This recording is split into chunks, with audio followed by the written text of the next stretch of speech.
Hey guys，嚟到冰島嘅第6日啦！下晝我哋參加咗一個5個鐘嘅南冰洞冰川行嘅小人團啊，超級壯觀嘅天然景色啊！我哋尋晚就已經住咗喺距離冰河湖大概10分鐘內車程嘅 hostel， 所以今朝我哋開咗10分鐘就嚟到呢個 Diamond Beach 啊 ！Oh my god， 遍地 diamond 啊！呢度就係冰島自然奇景之一嘅 Diamond Beach， 位於冰島南岸嘅阿德納冰川國家公園入邊。呢度嘅冰塊係由對面嘅Jökulsárlón冰河湖融化，再被海浪沖刷上岸嘅冰川融冰，喺陽光照射之下變成咗鑲嵌喺黑沙上嘅一粒粒光彩奪目嘅鑽石啊！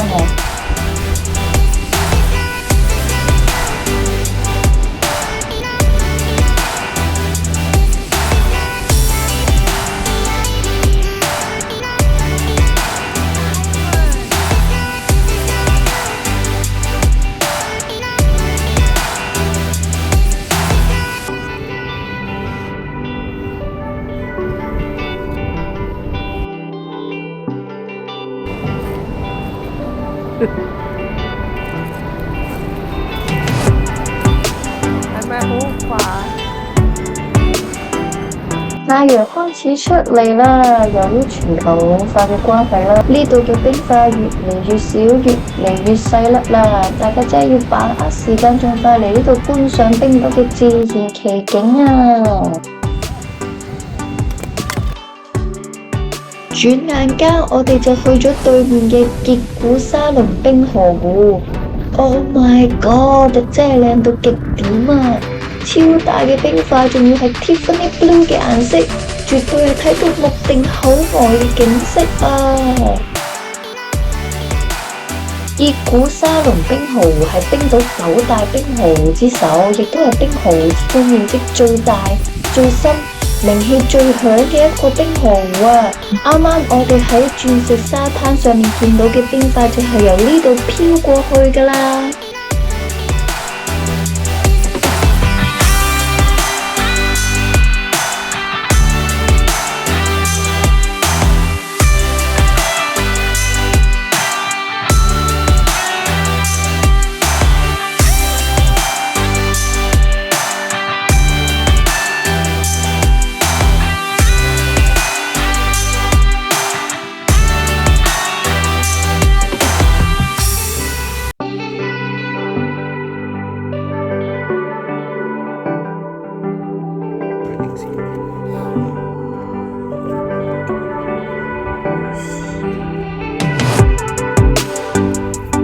我哋仲見到野生海豹啊！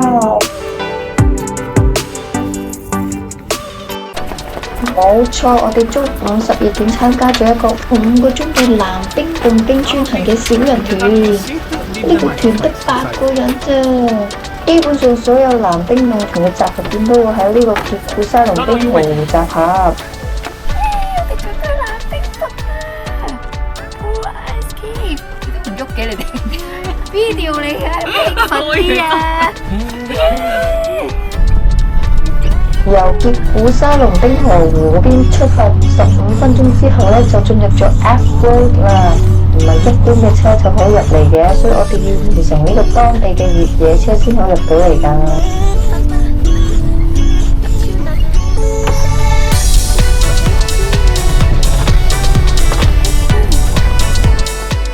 大概1個鐘之後呢，我哋就到咗一個定點，着好裝備，我哋就準備出發去 Blue Ice Cave 啦，好期待啊！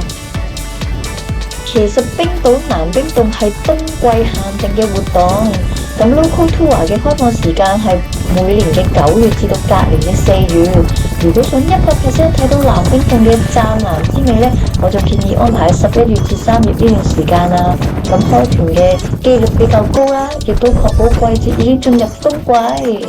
原來我哋已經嚟到第一個打卡位啦，冇錯，佢就係我哋今日嘅 driver 兼 tour guide 兼 photographer， 而且佢係好 funny 㗎。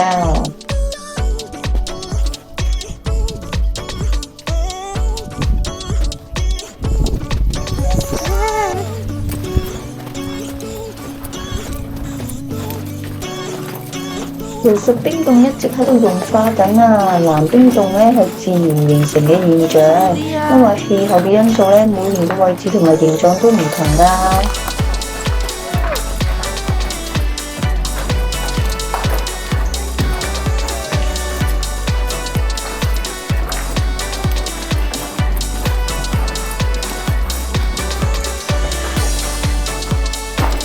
都唔係藍色嘅嘢。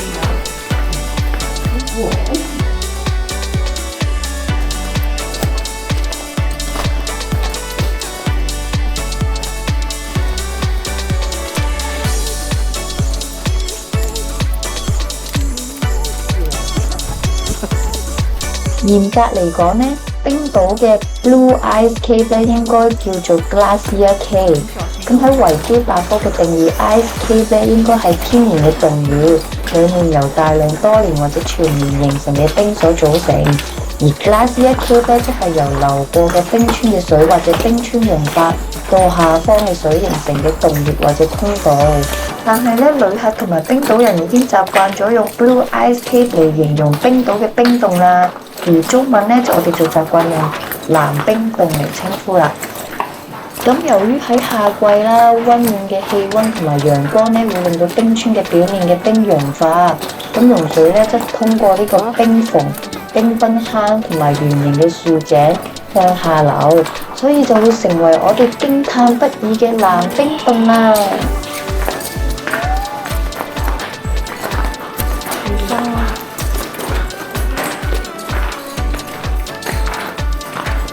咁點解冰凍咧會係藍色嘅呢？咁形成冰凍入邊嘅冰體咧，本身係冰川嘅溶水，質地非常純潔，加上氣温同埋氣候條件特殊厚實，緊緻嘅質地更加容易吸收各種顏色。因為藍色光波嘅穿透力更加強，所以我哋肉眼睇到嘅冰體顏色就會更加藍啦。Okay, guys, switch off the light, please. 其實我啱啱喺第一個洞咧已經問咗導遊點解我哋肉眼望落去嗰個洞咧冇相入邊咁藍嘅，佢就話會俾個驚喜我哋。原來咧佢就會帶我哋嚟到呢度，然後攞個手機出嚟，最好就係校夜間模式，咁就會比較藍噶啦。其實除咗融水結冰，加上冰雪長年覆蓋壓縮結成冰，當冰川喺自身嘅重量之下被壓縮數百年、數千年嘅時候咧，就會迫使氧氣氣泡排出並擴大冰晶，然後形成藍色冰區。而當光線照射到氣泡較少嘅冰時咧，因為冇過多氣泡嘅折射光線，光線就能更深入冰體入邊，呈現出更透徹嘅寶藍色。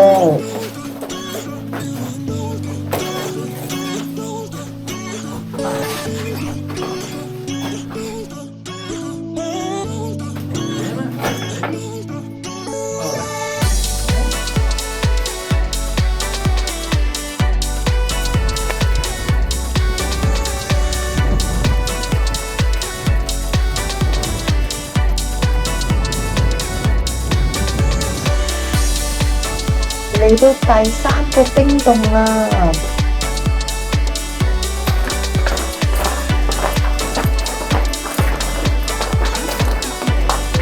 Yes, so time for this.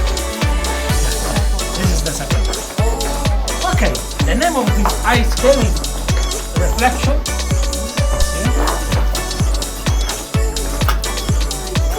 Okay.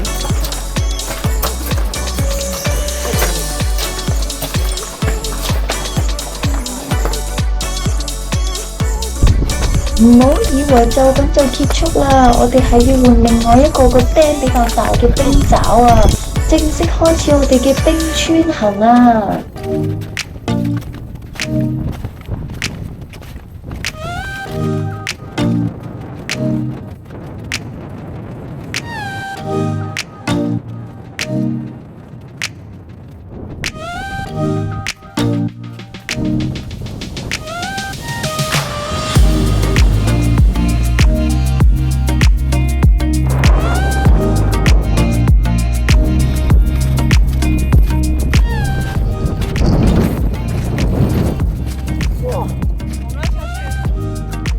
咗大半個鐘嘅輕微上斜路，我哋就嚟到呢度啊！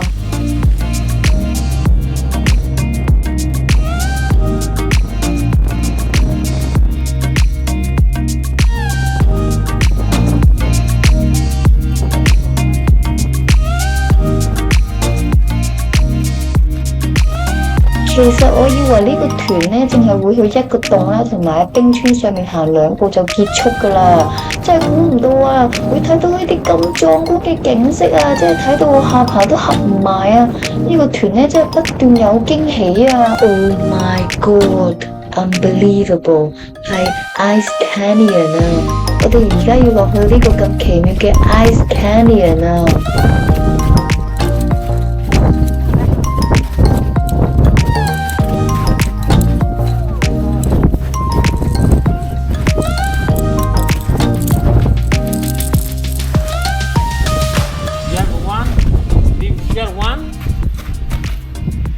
！Change the legs. Second one. Okay.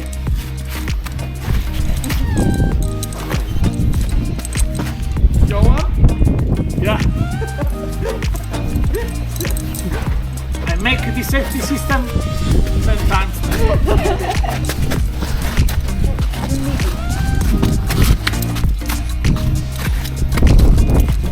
我相信呢個 Ice Canyon 係屬於水晶冰洞 Crystal Ice Cave， 係相對於藍冰洞咧多咗啲結構感，而且透光程度更加高。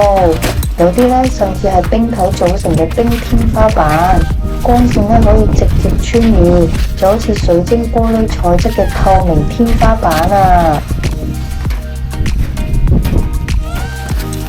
由於喺冰川之上啦，同光線嘅接觸讓藍中透出白嘅璀璨，俾我感受到好似被水晶冰牆包圍住嘅夢幻感覺啊 ！Frozen 入邊 Elsa 嗰個城堡可能大概就係咁啦。Let it go, let it go。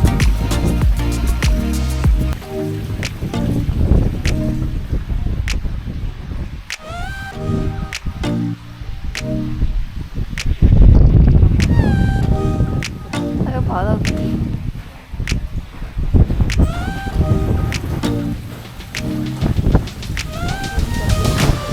點解我哋會停咗喺呢度呢？就係因為我個 friend 嘅手機好似上滑梯咁瀡咗落去個洞入邊啊！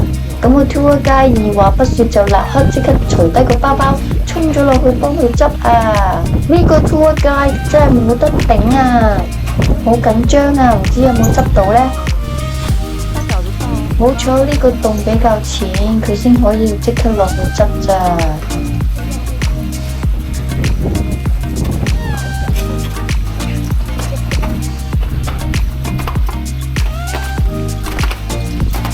Careful, guys. Be careful. Thank you. Oh, thank you. Maybe it's not go inside because it's frozen. It's just frozen. A lot of water. Go inside. Go. I take the smartphone in the edge of the canyon. Here is not possible, but here yes. I show you. 啱啱呢個手機跌咗入去嗰個洞呢，就唔可以行入去啦。但係另外一邊呢個洞呢就可以啦。呢邊呢個洞呢就比較深。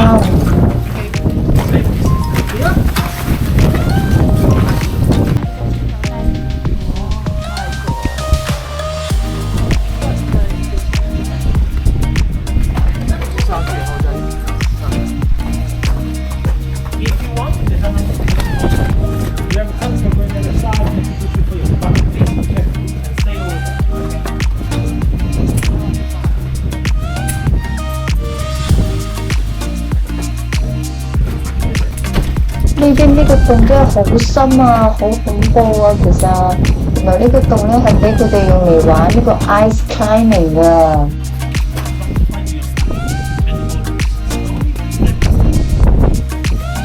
然後我哋就落去幾步影張相就算啦。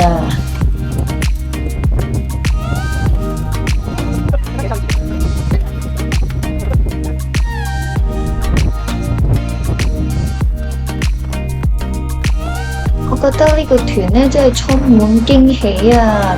今日真係好滿足啊！翻到去冰豪大概係下晝5點半，咁我哋就揸翻10分鐘嘅車翻琴晚住嘅 hostel。See you